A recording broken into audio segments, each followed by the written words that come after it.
and you're not going to relish this of 20 to 30% inflation.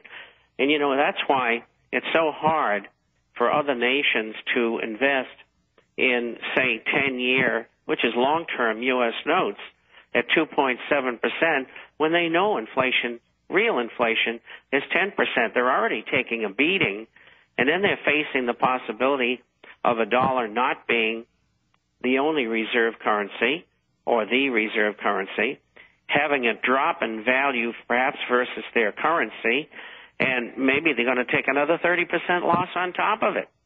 Well, look at Eastern European currencies plunging. They're already in total depression.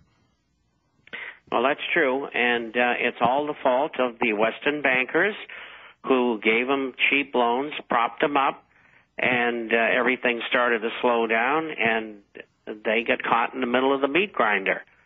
And they're not going to recover for a long time, but neither is the remainder of the world. Things are going to be very, very tough out there. All right, Bob Chapman, I'm going to play this. We're going to put you on hold, and I want you to listen to this and give us your take when we come back. We're going to play this Glenn Beck clip, then I'm going to comment on it. I want your take on it, and then Jason Bermas's take on it. Glenn Beck, he's going to get to the bottom of it. He's going to tell you the truth about the FEMA camps. He's looking at it.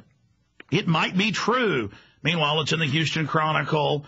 It's in the Miami Herald. It's admitted the public purchase orders in the last 7 years, building them, open announcements, bills introduced to merge the local police and community groups into the camps. Schwarzenegger in California and folks in Hawaii are forcing the homeless out of their tent cities into barbed wire camps at their convention centers and, of course, at the fairgrounds. It's all happening. The military announces they're going to use 20,000 troops in the American people. All of it's public news. I have the Civilian Inmate Labor Camp Program, Army Regulation 210-35. We'll go over that. But meanwhile, they bring in the captains of yellow journalism. You know, we always make the joke of next to in the encyclopedia to Uglies, a picture of you. No, literally in the encyclopedia next to yellow journalism is Hearst Publishing that publishes Popular Mechanics and the 9/11 debunkers. But this is publicly admitted there's FEMA camps.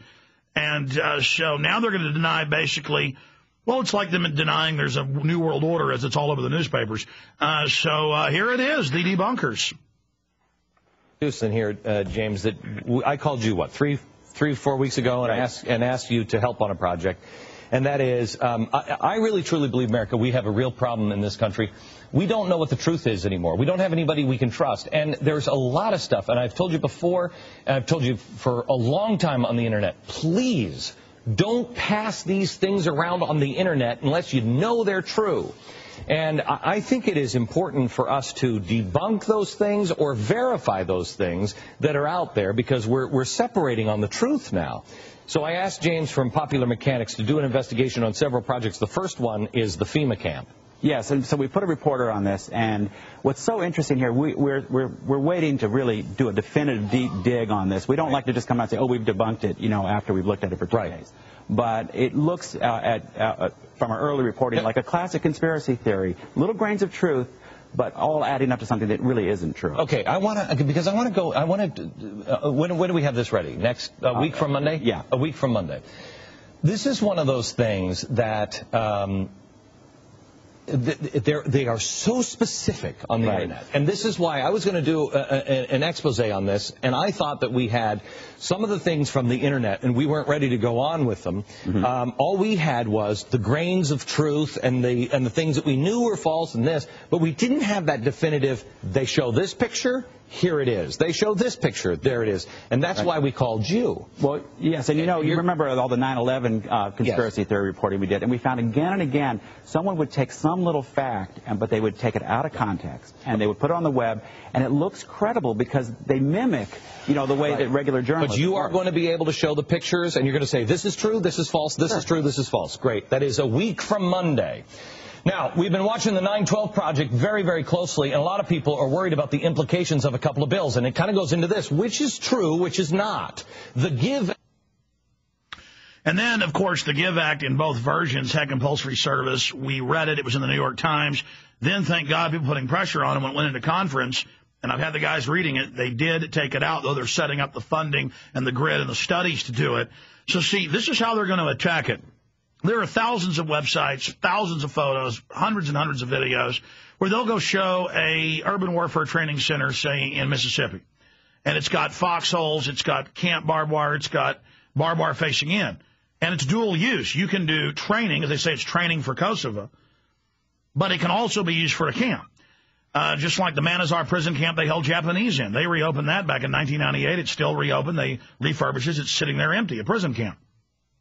So what they're going to do is they're going to go watch camps that are dual use and say, oh, look, we talked to the military. It's just a training facility. Discredited. But then they won't go to Civilian Inmate Labor Camp Program, Army Regulation 210-35, unclassified. Now, from 86 to 97, they held Americans in camps. It's all in here. You can just Google it. You'll be at army.mil. I'll give you the phone number to the Army headquarters if you'd like to call them. It's right here in the report. They're proud of this. It was secret for 11 years. Then they announced it, and now there's not 12 camps. There's 24 with people in them. And then, they're like, they're federal prisoners. You know, the non-military prisoners, but they're under military control, and it's a labor camp. What is wrong with that? See, these guys were convicted of bank robbery and child molestation, whatever. So, see, they integrate the troops in the military where this is normal. Just like they say, oh, the Marines are out at the checkpoint to look for drunks. Oh, the Army's helping at wrecks. Oh, there's liaison officers in all the police departments from the Army. But then you read the Army reports, and we've read the codes, and it's been in the Army Times. They're going to use them against the American people, 20,000. But you heard him say they're going to debunk a bunch of stuff. They're going to have them on every week. They're going to say, yeah, they're going to use troops, but it's just to help at car wrecks, when the Army document says it's for total takeover, and the Army War College. They're going to show camps that aren't really camps.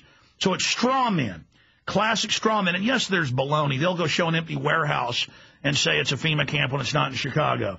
But, you know, I saw people putting Pier 57 in New York in the bus terminal. Same thing, barbed wire fences, porta potties inside, sleeping on the floor. They have one at Austin. I have local news admitting it. You know, it's the police saying they have this federally paid for. So this is how they're going to do it. You notice he says, we're going to debunk a bunch of stuff. And so that they have to say, oh, there's a kernel of truth. Yeah, there's a bill introduced for emergency camps for when society breaks down. What do the Nazis say? Hey, you know, people are beating up you Jews and people. We've got camps for your safety. And we've also going to delouse you. And, you know, we're going to take you here. That's what the Soviets did. I mean, see, they're not going to come out and say we've built death camps, we're going to get you. It's, oh, no, the governor of California, you know, there's all these tent cities. He's taking federal funds and putting them in a safe facility where the CPS is there and there's barbed wire facing in and regular families that are living in their cars in tents while they raise money to get an apartment, which is happening. You got to now be with the crackheads and the mentally ill people, the regular homeless folks and the drunks. And then there'll be crime, and they admit all that. So, see, this is how they introduce it to you. They don't introduce it, ooh, it's bad and scary. Bob Chapman, your comments on this? Well, first of all, I think the three main points that he was trying to make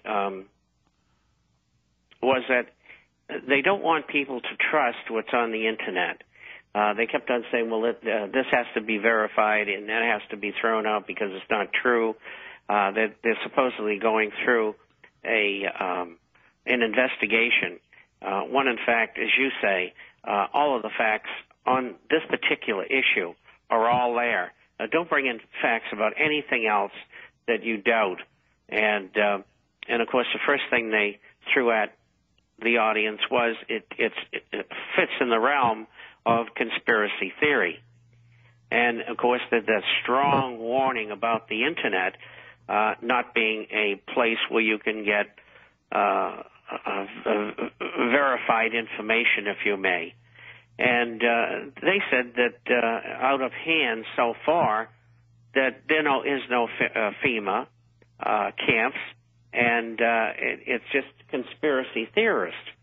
And, of course, you pointed out that they are what they are and how Fox and Popular Mechanics will try to get around this. What I was surprised at is that the man that he interviewed really didn't have any information whatsoever. I thought it had to be a little embarrassing. Well, notice they said, we looked at this and there's all these kernels. See, they don't want you integrated. Listen, FEMA is on record in hundreds of newspapers, Newsmax, that advertises on Fox. Right after the clip, there was a Newsmax ad for their magazine. Newsmax, Christopher Ruddy in 2002, saw the federal purchase order put out for bids for 3 1-million-man camps during natural disasters or terrorist attack or breakdown of society. And they got all these emails saying it wasn't real. And Christopher Ruddy, we got to dig this up. This is 2002, wrote, the exact headline was, yes, folks, the FEMA camp story is real. It was something like that. Yes, the camp story is real. And he gave the phone number to the Federal Purchase Office.